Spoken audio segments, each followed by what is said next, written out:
What's up, everybody? It is Champs Weekend time, and if you are sick of getting whooped by the 4-2-1-3, or maybe there are some people that are done using the 4-2-1-3, it just doesn't work for them, but that is all people are using and talking about. Well, I have a great alternative custom tactics set up for you. We are talking about the 4-2-2-2. It matches up great against the 4-2-1-3. This is the squad I will be using, and I will let you know why each of these players fits the player roles that you need in this setup perfectly. So, let's get into it.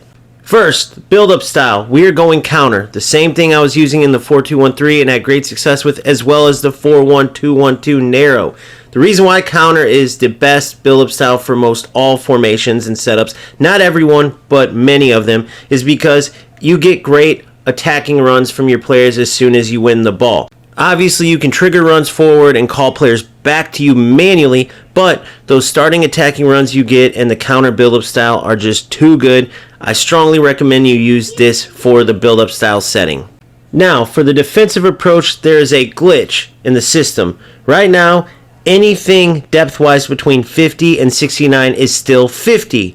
Anything between 70 and 94 is still 70. And then 95 to 100 is still 95. Now, why this is important to note is because anytime you go 91 and higher in depth, you get the aggressive approach, which puts more pressure on the opponent. I love this type of pressure because it just gives your opponent less time on the ball. They're more likely to make a mistake. However, when you're in that 91 and higher depth, you can be in trouble defensively. So with this glitch, you still get that same 70 depth, right? But now you just get that higher pressure. So it's an absolute steal of a deal. Use it while you can.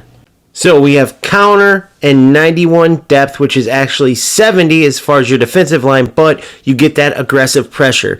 Going into player roles, you want one striker on advanced forward attack and the other striker on poacher attack. It doesn't matter which side. For me, I have Butragueño on the left, an advanced forward, and I have Gyökeres on the right at poacher. But you can reverse those. The reason why we have this setup is because you essentially have one striker coming to a bit, which would be Butragueño, right? An advanced forward, yes, they are looking to get in behind, but they'll also move out wide sometimes, come to sometimes, whereas a poacher, they are just looking to get through on goal and bang them in as much as possible. So you essentially have somewhat of a false nine, somewhat of a target forward in Butragueño without actually using those because, to be frank, both target forward and false nine just aren't potent enough. With advanced forward, you get the mix. You get good runs going forward, but you also get Butragueño moving essentially all over in that attacking area to receive the ball, including coming to. And on top of that, you have the manual trigger runs. You can do that for both of these strikers, but just like having the counter set up, right? You get that good starting point, and then you can manually trigger from there or even player lock and make runs from there.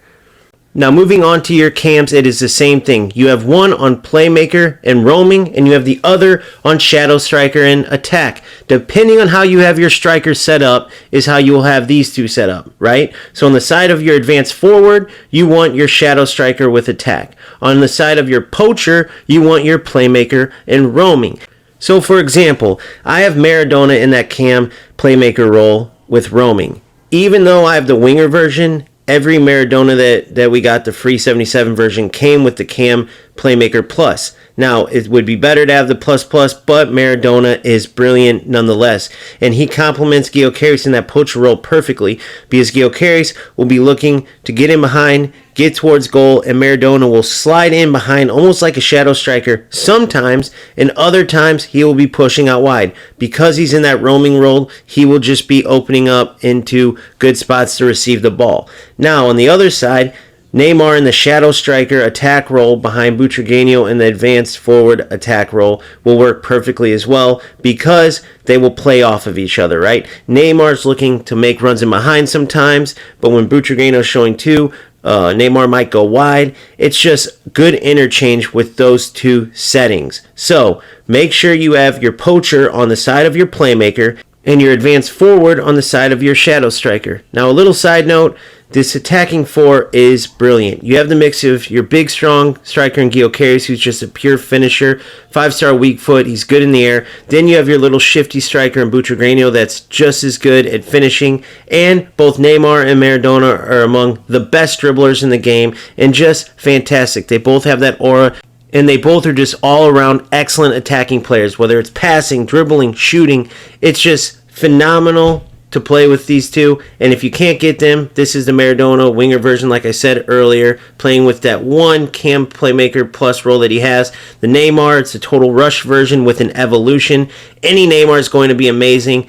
Besides probably the gold card's the only one, but you never know. There may be an evolution to make that card eventually good. If you can get a Neymar that's up to date with the power curve, ignore the stats. He is brilliant in game, especially when you mix him in with a shifty, advanced forward type like Butragueño and a strong, bigger poacher type of striker like Gyökeres. You can't go wrong with this attacking four. Now we move on to your two CDMs and we keep up with the same theme. Two different settings depending on the side they are on. So, on the side of your advanced forward and your shadow striker, you have a holding, defend, CDM. For me, it's Matuidi on the left side with Butragueño and Neymar. On the right side, I have Pedri with a deep-lying playmaker and roaming role. He will be on the side of the poacher and the playmaker. So just take note of the sides each of these settings are on, and then you can mix and match the players that you have. It is important to keep these roles matched up with the sides because it is like a push-pull type of system, right? For example, your advanced forward, when he makes runs away, that shadow striker attack will slide in almost like a striker, and all the while that holding defend midfielder will be there even if both of those two attackers get pushed too far up. You will always have that CDM as your first line of defense before your center back and wing back. On the other side, you have Gyökeres constantly looking to make runs in behind, and then you have Maradona in the playmaker roaming role, sometimes going wide, sometimes coming into the center. Now when Maradona goes wide in that deep-lying playmaker role, Pedri will slide up almost into a cam role. But when Maradona is in that central area, right, Pedri will more stay put, maybe even move towards the outside right, and sometimes even become almost like a wing midfielder. That's the beauty of the roaming role with these playmakers and deep-lying playmakers. The movement and interchanging is excellent, and then you add on top of that your skill with manually triggering runs, pushing players away, pulling players to, and you have an insane setup, both in the build-up and then finishing chances, because you're going to create some beauties without a doubt. Now moving on to the back four, and it's very much the same as every single back four setup, because your two center backs are on defender defend, and that is the best setting bar none. You want your two center backs, whether they have the player role plus or player role plus plus, you want them on defender defend, period. Wingbacks, the same thing. You want them on fullback and defend, whether they have the player role plus or plus plus.